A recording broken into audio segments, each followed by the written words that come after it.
বাংলায় অজানা অচেনা অনেক মন্দির আছে যেগুলোর সন্ধান আমরা পাইনি বা আমরা জানি না।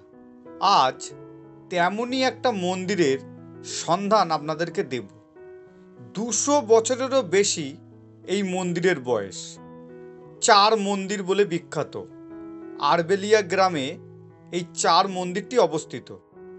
বর্তমান সময় টালিগঞ্জের জনপ্রিয় অভিনেতা বিশ্বনাথ বসুর বাড়ির সামনেই এই 4 মন্দির অবস্থিত এবং বসু পরিবার এই মন্দিরগুলি নির্মাণ করেছিলেন বলে শোনা যায়।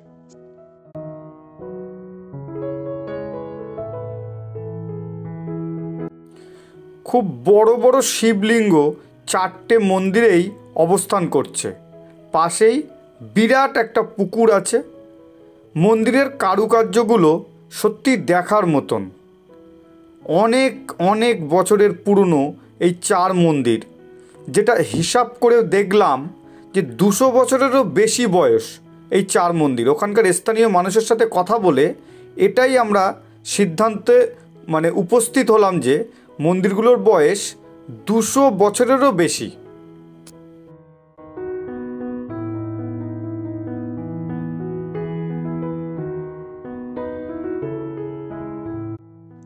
কলকাতা থেকে বাসে করে টাকি রোড দিয়ে মাটিয়ায় আসলে ওখান থেকে নেমে ভেতরে গেলে আড়বেলিয়া গ্রাম।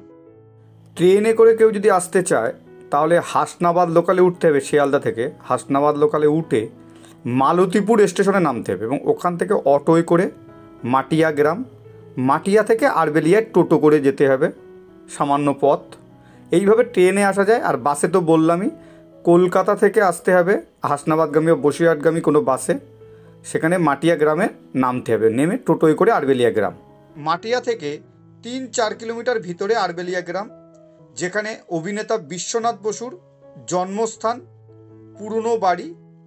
সেই বাড়ির সামনেই এই মন্দিরগুলো দাঁড়িয়ে আছে বছরের পর বছর ধরে এবং খুব সুন্দর একটা মনোরম পরিবেশ।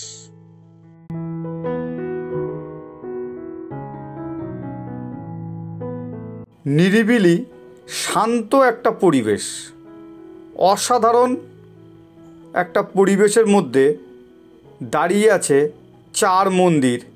এলাকার মানুষের কাছে এই নামেই এই স্থানটা পরিচিত। আজ থেকে প্রায় 83 বছর আগে এই মন্দির সংস্কার হয়েছিল। তারপর বর্তমানে কিছুদিন আগে রং করা হয়েছে। বিখ্যাত রঙের কোম্পানি তারা দায়িত্ব নিয়েছিল রং করার।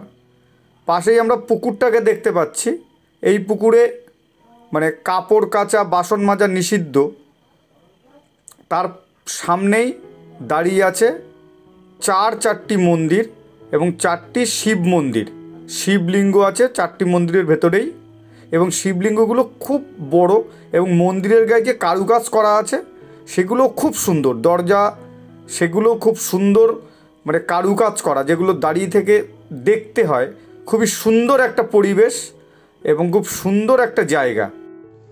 ভিডিওটা যদি ভালো লাগে অবশ্যই লাইক করবেন, কমেন্টস করবেন।